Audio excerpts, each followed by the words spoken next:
Hello again. My name is Calvin Osborne, a current first-year student at Harvard College, studying a joint concentration in mathematics and philosophy. In this video, I hope to talk with you about what I think is an unspoken part of the college decision process, making the final choice. It may seem like the most stressful part of the decision cycle is submitting application or waiting for results, but it's important to remember that, in the end, you will only be committing yourself to one school. For me, this choice came between a tech school, Caltech, and a liberal arts college, Harvard. I hope to share in this video what my decision process looked like, especially as someone who was passionate about STEM in high school. And I hope to share with you some tips and tricks to keep in mind as you approach your own decision cycle.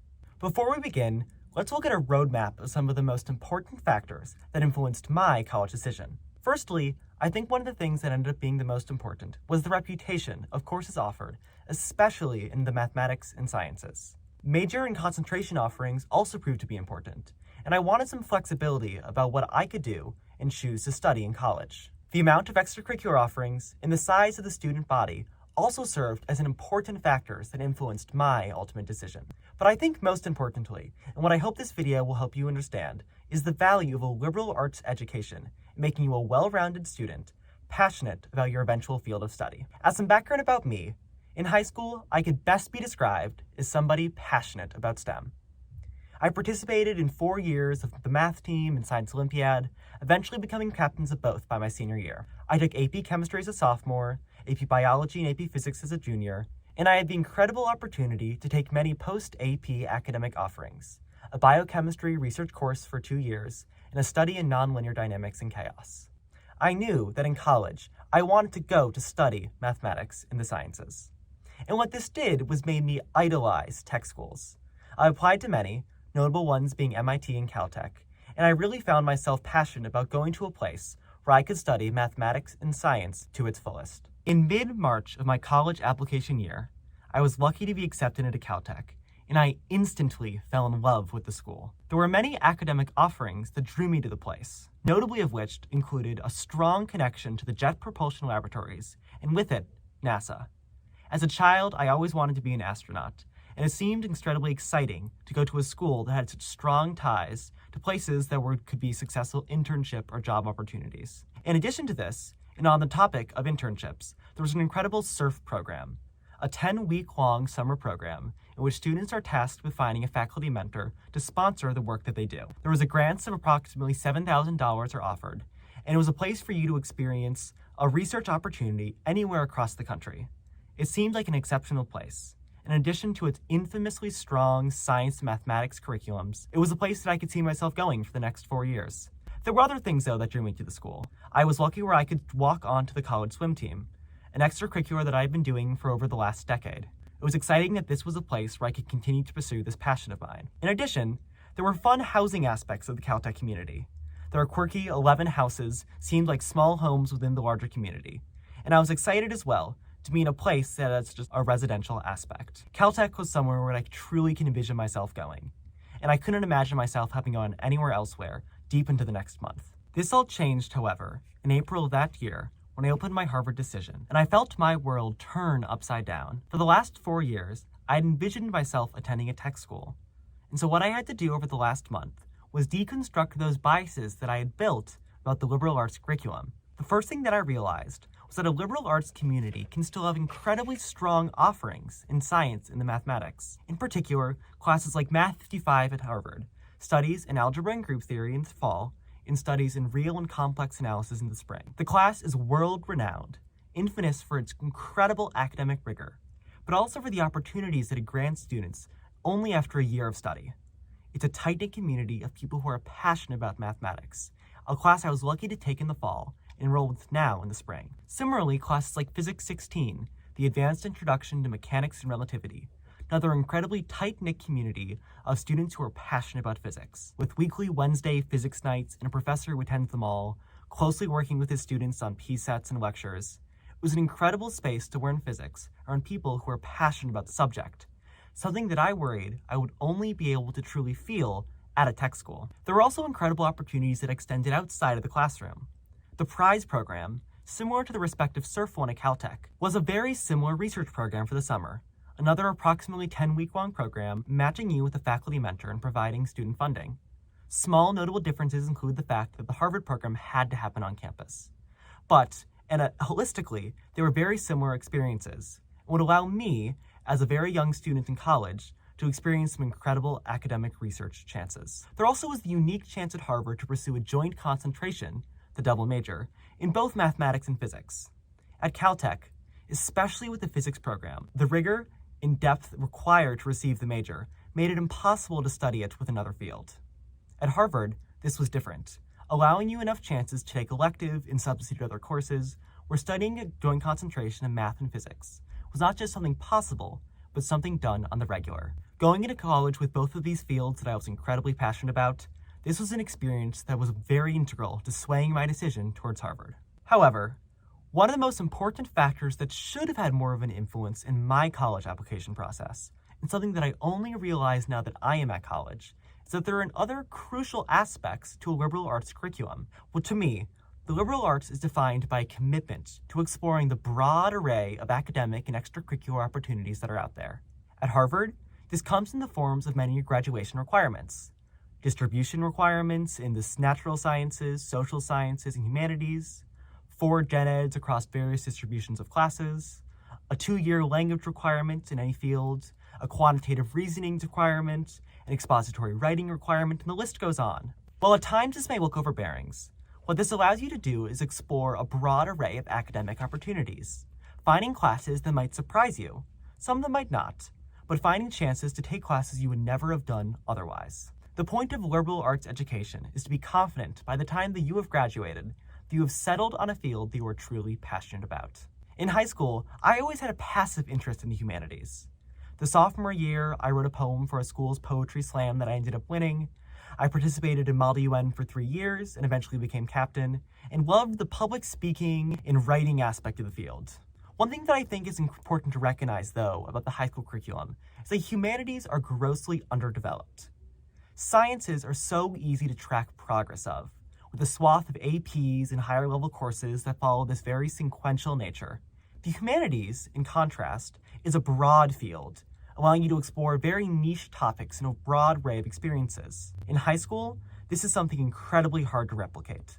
It requires teachers who are willing to instruct on incredibly niche fields. What it lacks is the easily defined progress that science classes have. What this led for me, and what I think it does to many people, is a premature fascination for sciences. And more importantly, a premature dismissal of the social sciences and the humanities. A liberal arts education forces you to take these classes, to explore what you didn't get to take in high school, even if you think you did. And in the end, this greatly benefited me as I moved forward in college. The liberal arts curriculum of Harvard has pushed me to take some truly incredible classes that I know I wouldn't have taken otherwise. Hum 10 tasks students with reading a staggering book a week. It is taught by 6 lecturers each semester, each of which are charged with bringing 2 books to the table. And what this leads to are some truly incredible lectures on texts that these professors are passionate about, that they have been studying for their lifetimes. We read texts last semester from Persia to the East Asians, and this semester we read books in American literature and the Greeks from modern day to antiquity. It's a truly incredible class that has allowed me some exposure to the broad array of humanities texts out there. Phil 34, Existentialism in Film and Literature, has been a truly hidden gem at Harvard. We watched films and read text from philosophers like Sartre de Fanon, and it was impactful on my academic experience enough that it made me consider changing majors. I came into Harvard confident that I would be studying mathematics and physics. And now, I think that I'll be pursuing philosophy instead of physics as I look towards my future as a sophomore. Some of the other incredible offerings at Harvard include their language courses. Caltech offers some, but a fairly limited selection: Chinese, French, German, Japanese, and Spanish. But Harvard offers over 40 language classes, reaching all across the globe. You can take classes in Zulu, in Igbo, Uyghur and Mongolian, ASL. There's some truly obscure and a staggeringly large amount of options. I hope to take Italian at some point in my academic career. There also are just incredibly random courses at Harvard offers, and it's largely due to their massive size. One day, I hope to take classes in art history, computational linguistics. There's courses in folk myth and the history of pop culture.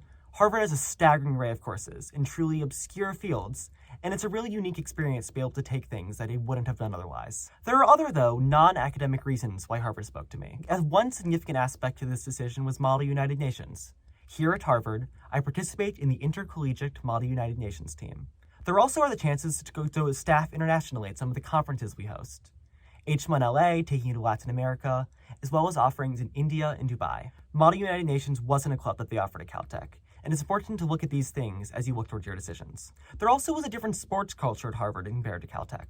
While I would have been lucky to walk onto the team at Caltech, there still was a club team here, and this felt like something that better aligned with the amount of time that I wanted to spend on the sport in college. There's a housing system at Harvard as well that spoke to me, very similar to Caltech's. 12 houses that are massive in size and sprawl across the campus, each with their own unique architecture and vibe. They all host distinct events, Glowell and Lowell Tea, and Adams Drag Night, and house formals at each. It's again a very eclectic, unique experience to Harvard, and it's something that spoke to me as a non-academic aspect that drew me into the school.